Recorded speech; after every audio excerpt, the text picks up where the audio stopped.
Without further ado, let's all welcome Dr. Edwin Bien. Hello there. Magandang Ayan. araw po, Doc Ben. Ako po si Grace. Kumusta po kayo? Long live, Grace. Long live to Magandang umaga. And good morning, everyone. Thank you for inviting me. First of all, I'd like to thank, of course, Sir Carlo, and of course, through Miss Precious, at si Ma'am LB, and the rest of the gang. So, thank you very much. So, pag-usapan natin ngayon, dahil buwan ng Pebrero, ang sinasabi ng World Health Organization na it is the Heart Health Awareness Month. Kasi Pebrero nga naman di ba? So, yun ang ating pag-usapan po. So, can we see, yan ang ating unang slide. Ang Pebrero ay sinasabing dahil Valentine's Month, sineselebrate daw ang pag-aalaga ng ating puso. Pero wag nating isipin na Pebrero lamang dahil ang problema sa puso ay napakarami ang nagkakaroon ng ganitong problema. Sinasabi na almost 70% ng mga Pilipino ay maaaring magkaroon ng problema kagaya dito sa picture number 2. Tingnan natin ito. Diba? Ang dami-dami sa atin, mataas ang blood pressure. Ang dating blood pressure natin na 120/80 nung tayo ay nasa mga 20 years old and 30 years old. Habang tumatanda tayo, nagiging 140. May namimita ko na 150. Meron naman yung over nila ang mataas, like over 100, over 110. So this could be bad not only for the heart, but also for other organs, gaya ng kidneys. So yung iba, binabaliwala na mataas ang kanilang blood pressure, either tinitipid nila yung pag-inom ng gamot, o ayaw nilang nagpapacheck up ang kanilang blood pressure. Hindi tama po ito. Kailangan talaga ang blood pressure natin ma-maintain natin sa normal dahil kagaya rin ito ng pressure sa pagdaloy ng tubig sa ating bahay. Kung napakalakas, maaring masira yung ating kontador o kaya yung ating motor. Kung napakababa, maaring hindi naman umakyat yung tubig sa ating second floor. So blood pressure is very important. Sa next slide, kapag hindi natin ito naalagaan, ito ang ating mararamdaman. Yung iba, naninikip ang dibdib. Yung iba, madaling mahapo. Yung iba, ang batok ang sumasakit. Yung iba, walang nararamdaman talaga. Hanggang dumating na lang sa punto na siya ay magkakaroon na ng komplikasyon. Gaya ng heart attack or a stroke. No? So, napakahalaga na babantayan natin yung ating nararamdaman. Huwag nating babaliwalain. Yung iba, iniinuman lang ng mainit na tubig. So, this is a sign already that your body is telling you na may problema. Okay? Bakit tayo nagkaroon ng problema? Sa next slide, tingnan natin. Naabot ko pa to May mga artista noong araw, 1960s. Naalala nyo ba? Yung mga karatista noong araw, panahon nila Tony Ferrer. Ewan ko kung kilala ng iba yon. Panahon na, bata pa si Fernando Po Jr. noon. Si Saldi Shornac, kung natandaan nyo yun. 1960s yung mga yun Lahat sila, walang tiyan. Yung mga babae noon, wala pang retoke. Sila Gloria Romero, Amalia Fuentes, and many more. Pero ngayon, tingnan ninyo yung 2023, normal na na ang lalaki ng tiyan natin. Mga babae natin, kailangan retokehin. Kung hindi, ay nako, hindi na sila sexy. So we need to bring that back. So ngayon, yung malalaki ang tiyan, hindi lamang yung tiyan ang lumalaki. Siyempre, pati balakang, di ba?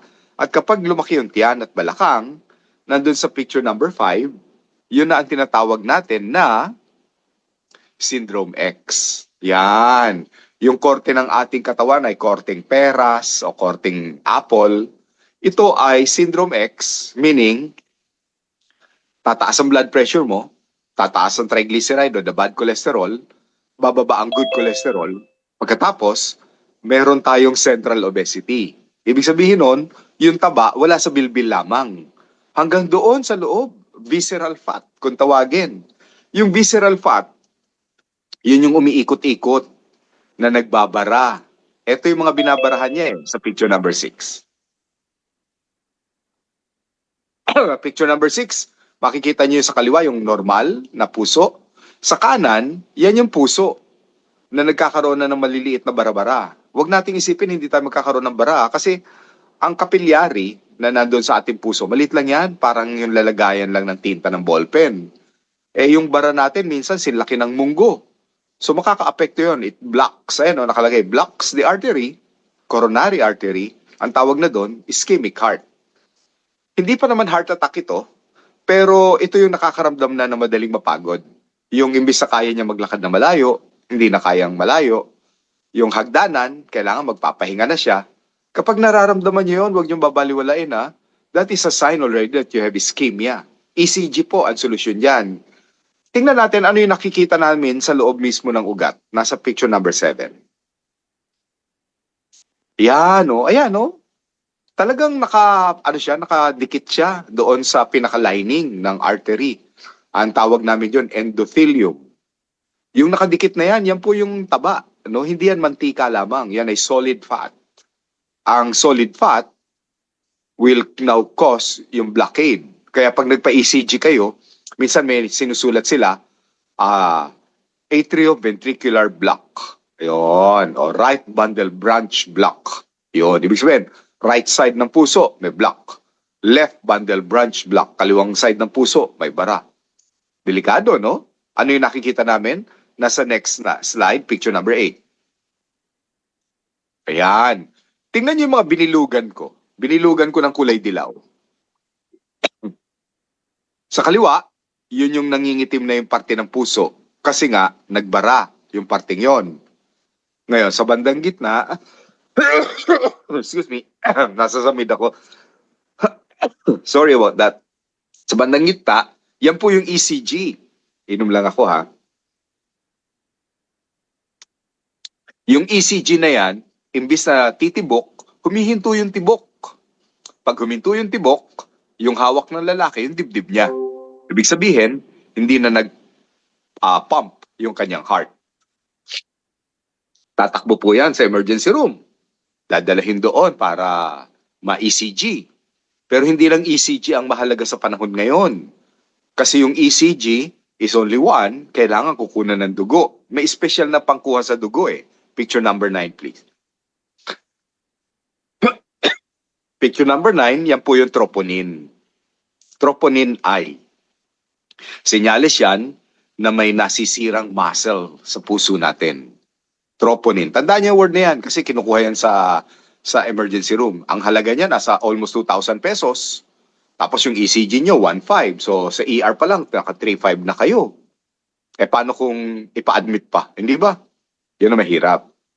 So ngayon, kami mga doktor, we give some signs bago pa makarating tayo sa ER.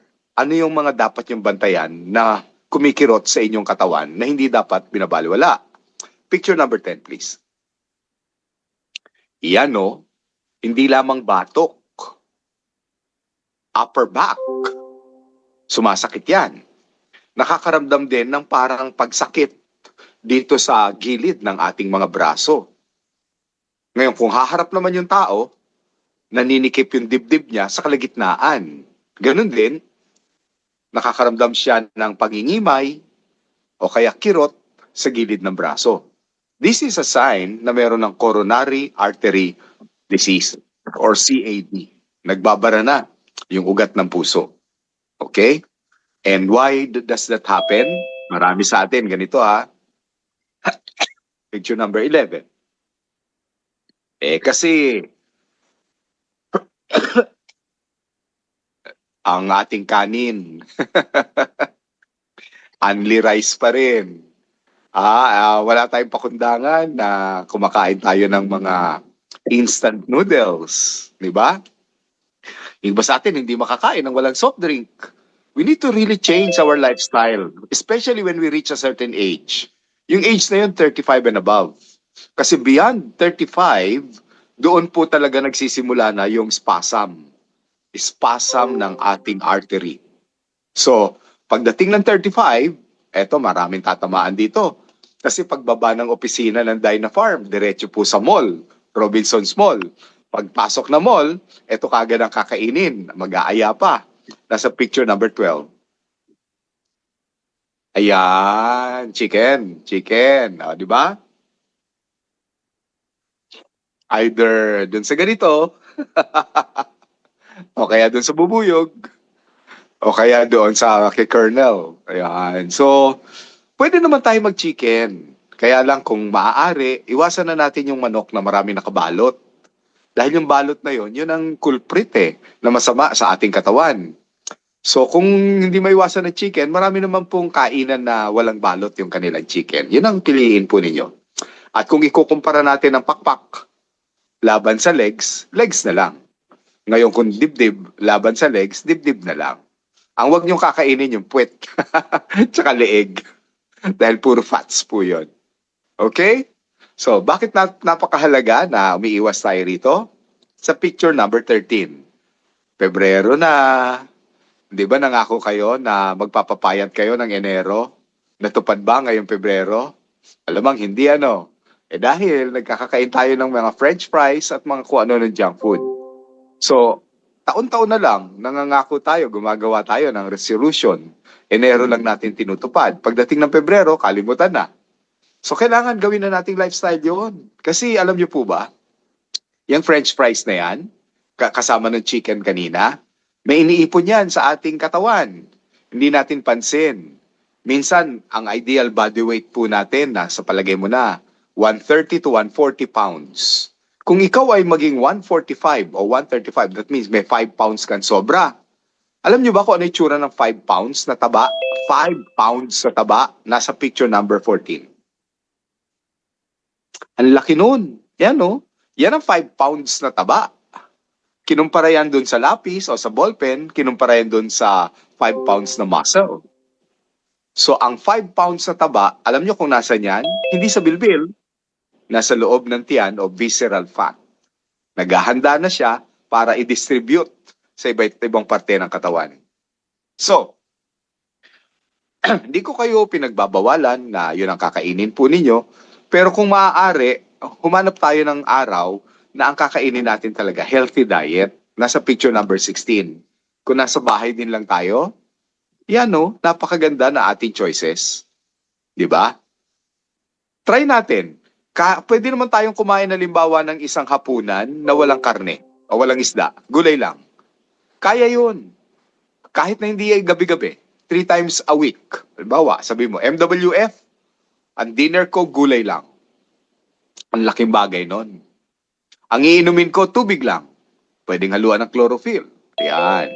Sa umaga, pwede akong maglagay ng konting apple cider vinegar sa aking warm water. Yan. Kahit na 3 times a week lang. And then, so kung MWF, yan ang dinner nyo. TTHS, paggising nyo ng umaga, TTHS, 3 times a week lang. Maglaan po kayo ng 3 hanggang 5 minuto lang ha. 3 times a week, 3 to 5 minutes lang. TTHS, nasa picture number 16. Yan, ang tawag diyan planking. Hindi mo kailangan ng kung anong exercise equipment. Itutukod mo lang yung tuhod mo, nakaangat ang puwet mo, wag mo ibabagsak ang puwet. Wag mo ring itataas ng sobra, kailangan diretso-diretso. Yung puwet, pantay doon sa ating ulo, sa ating balikat, sa ating paa. It's called planking. Do this 3 times a week, ng 3 to 5 minutes. In 1 month, wala na yung iyong 5 pounds. Diba? Napakaganda. So, diet, ehersisyo, and supplementation. Yun ang para sa akin, kompleto. Picture number 17. Laging paborito ko to kasi kompleto. Yung chlorophyll, nahalo ko sa tubig. Sinasabi na ang chlorophyll ay kapareho ang molecular structure sa dugo ng tao o red blood cell. Dahil kulay berde ito ay nagtataglay ng magnesium na napakaganda sa puso. Ganoon naman yung kulay pula galing sa iron na nasa puso natin. Saan galing yung pula? Doon sa grapeseed. Yan, yung grapeseed napakaganda po niyan, no? Antioxidant po yan. Ang spirulina ay napakaganda rin to give us the minerals na kulang sa atin. At ang ginkgo biloba, yan naman ang vasodilator. Nagpapabuka ng ugat para hindi yan magsara.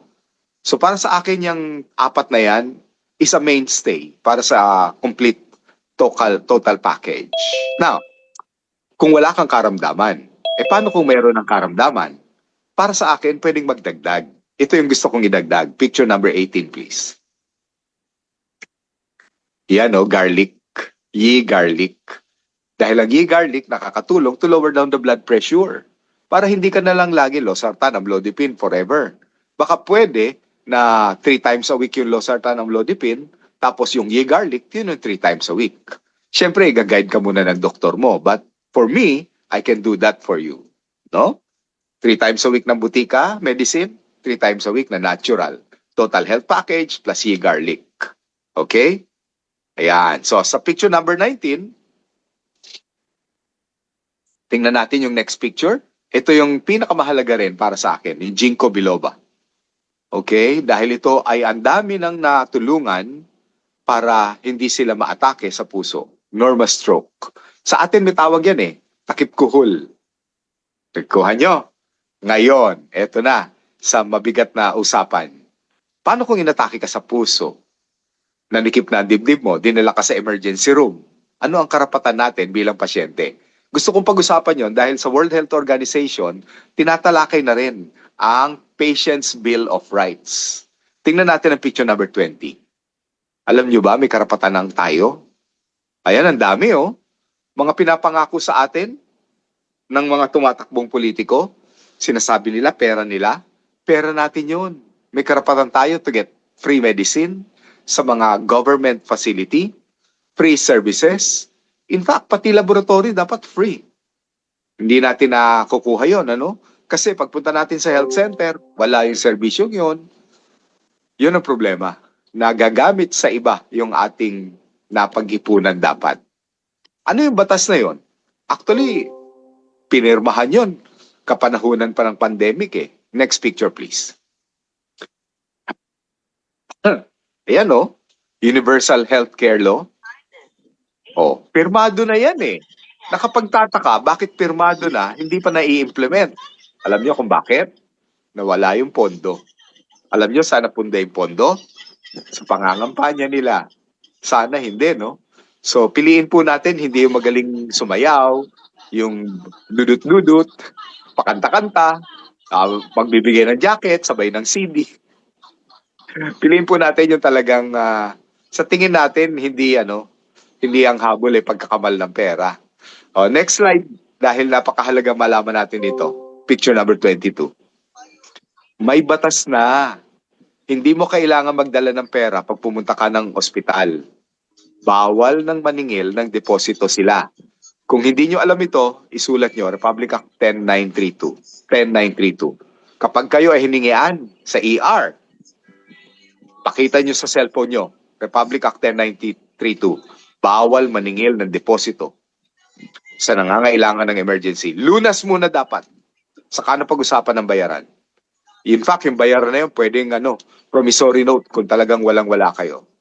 Tandaan nyo yan, Republic Act 10932. Karapatan nyo po yan. Kahit sa private hospital. Hindi lang sa government hospital. Kahit private hospital. Bawal maningil ng deposito. Next, na-admit na kayo.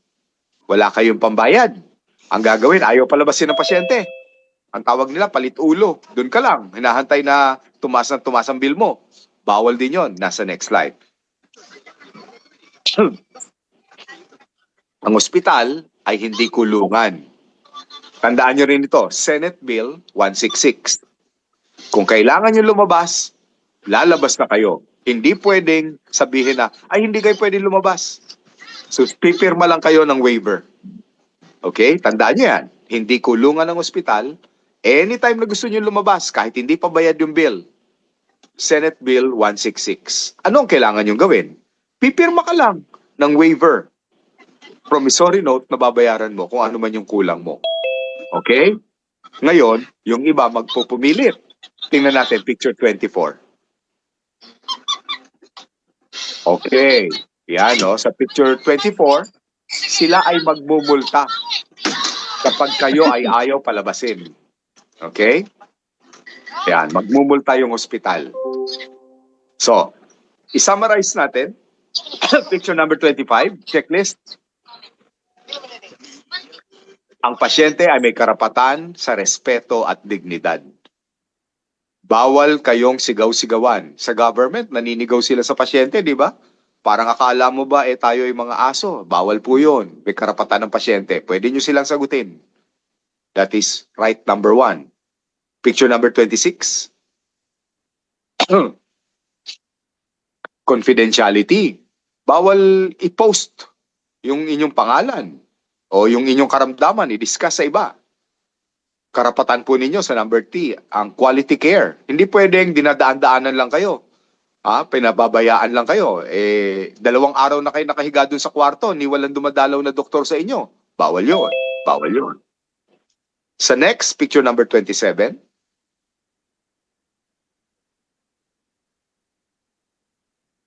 Yan. Right to refuse care. Di ba may mga ibang doktor sabihin sa inyo, huwag ka na lumabas, hindi ka na pwede lumabas, operahan ka na, ngayon din. Pwedeng kung ayaw mo, wag. Hindi, kailangan i-biopsy ka. Pwede mo silang tanggihan. Dahil may karapatan ka, dahil iyo yan katawan. Okay? Yung iba kasi, basta na lang ho kasi hiniwa eh. O basta na lang inoperahan eh. Hindi po. And number 5, right to knowledge. Lahat ng bagay, yung inyong chart, laboratory, kung anong ginawa sa inyo, take home medicine, dapat ipauwi yan sa inyo. Hindi pwedeng yung laboratory ninyo, x-ray plate ninyo, nandun sa ospital o nasa doktor. Karapatan nyong kunin yon dahil sa inyo po yon. Alam niyo na, no? Dami nating karapatan, hindi na i-implement ng mga pasyente. Minsan, kawawa yung pasyente, pag hinanap ko, asan yung x-ray mo? Ay, naiwan po, ayaw ipalabas eh. Hindi tama yon. Okay? Last picture. Yan. So, kahit papano, sana may natutunan kayo, hindi lang sa puso ninyo, kundi pati na rin sa karapatan po ninyo bilang tao, bilang pasyente. So, maraming salamat po. Thank you so much, Doc. Okay. Mga kadena farmer open for the questions and answer portion po. Feel free to chat all your questions and babasahin po namin para masagot ni Doc Bien. Pero may nabasa ko nito, Doc. Wait lang po, Doc. Sige po. Wait lang po, Doc. Galing kay Queenie Elizabeth, sabi ito, good evening, Doc. Yung tanong ko po, wala po ba sa topic mo ang anak ko na 24 years old girl? Ano po bang iniinom pag marami pong, hindi po to sa heart daw, at hindi tanong po siya dito daw, iniinom daw po na marami din po siyang pimples. Nag-high fiber na po siya for 2 months and gano capsule din po for 2 months. Ano ba ang pwedeng idagdag? Siguro mas maganda, no, para yung talakayan po niyan ay kompleto, ilagay natin sa next topic. Nga, Doc. Kasi hindi naman maaaring magbigay ako ng payo na hindi ko naman nakita yung pimple, hindi ko rin nakita yung mukha ng bata. Mas maganda yung mismong nakikita sana natin. Ngayon, dahil hindi natin nakikita, gumawa tayo ng next session kung saan idadamay natin sa talakayan ang kalusugan ng balat. Yeah. Thank you so much, Doc. Meron po ito, Doc. May nagtanong po sa akin. Doc, ito pang question niya po. Kapag tuloy-tuloy po ang pagkain niya ng fried chicken, pero tuloy-tuloy din pong pagtake ng Eugene Code-Free, hindi po ba siya magkakaroon ng heart attack? Ang fried chicken ay dapat hindi fina-fry tuloy-tuloy. Kung gusto mo ng chicken, may sabaw. Nilaga, sinigang, ayan, no? Yung fried, pwede siguro kung once a week lamang. Tapos, sabi ko nga, kung maaari, dib-dib ang pipiliin mo. Hindi pakpak, hindi legs, no? Kasi talagang ang pagkain should be part of health. Hindi naman pwedeng supplement lang, tapos yung pagkain mo masama. Magagaya tayo dun sa napakaraming mga pasyente na sa ICU na umiinom naman ng gamot, nagsa-supplement, pero inatake pa rin. Diet, exercise, and supplement, kumpleto po dapat. Yan, thank you so much, Doc. Meron pa akong tanong dito, Doc. Nakakataas ba ng bad cholesterol pag lagi pong puyat? No, ang bad cholesterol nakukuha yon sa food, sa diet. Particularly, animal food o animal diet. So, hindi po. Sige, thank you, Doc. Meron pa rito, Doc. Marami kasing questions na hindi related po ngayon sa kanina sa topic nakita ko, natin, ano Doc. daw ang normal blood pressure? 120/80. Opo. 120/80. Opo. Tapos ito pa po, Doc. Doc, pwede bang itigil na po ng pag-take po ng hypertension maintenance at palitan po ng Dinofarm food supplements? Ako, oo. Kaya lang, hindi biglaan. Dahan-dahan. Siyempre, guided by the doctor. Pero pwede, yes. Dahan-dahan. Thank you so much, Doc. Thank you so much, Doc. May mga question ni Doc pero not related po sa topic ngayon eh. Pero sabi niyo po kayo Okay na Doc, lang, baka sakali masagot natin. Sige po. Sabi ni Doc, gandang gabi po, Doc. Kailan po ba masasabi ang high? Ito, Doc. Nasagot niyo po kayo na yung Doc, yung good evening, Doc. Kailan po mo masasabi na high blood ang isang tao? Ano po ba ang normal BP? Sabi ni Doc, 120/80. 120/80. Tapos ito po, Doc, ano po ba magandang supplement para sa breast cancer po? Ano po ang dapat at hindi pwedeng kainin? Sa supplement, may produkto tayo, yung Gano, Yigano, no? So maganda yon for tumors. Plus, isasama mo yon sa total health care, total health. Sa Ayan, pagkain, thank you so much. it's very simple, always vegetable. Kasi ang tumor, ang pagkain niya, karne.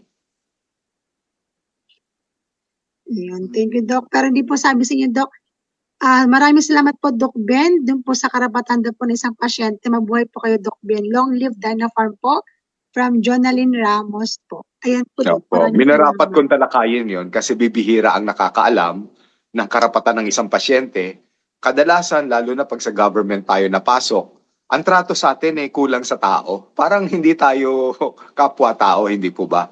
May karapatan po kayo. Hindi porke akala nila libre kaya dapat tayong binabaliwala. Ang sweldo po nila galing sa inyo. Galing sa atin, sa pamamagitan ng ating mga binabayaran. Lahat. Yung pagpapanood nga lang ng sine, may tax yun. Sa atin galing lahat yun. Kaya, actually, mga government official, actually, parang empleyado natin sila eh. Actually, hindi nga sila yung dapat bossing natin, di ba? Bakit yung mga congressman, senador, ang tawag natin sila yung bossing? Hindi. Yung sinasahod nila galing sa atin. Thank you, Doc. Padre Edsel, meron ka pang yano kay Doc Ben? Ayan. Okay, Doc, mukhang naubusan na po tayo ng oras as usual, Doc. And bago po tayo magtapos, baka meron po kayong gustong ibigay na parting words sa lahat ng ating nanonood ngayong gabi po.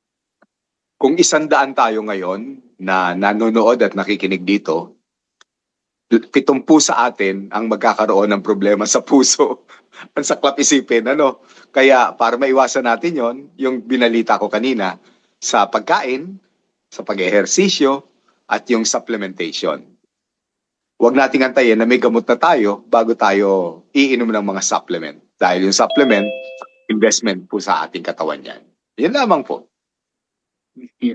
Okay, once again, Doc, taos puso po kaming nagpapasalamat sa inyo sa patuloy po ninyong pagbibigay ng time para po sa amin at sa palagi niyo pong pagbibigay ng very informative na mga dinidiscuss po ninyo sa amin. Maraming salamat po and hanggang Salamat sa susunod po ulit, Doc. Maraming salamat po. God bless. Thank you, Doc Ben and Father Edsel. Marami po salamat sa pag-attend niyo po ngayong gabi nito.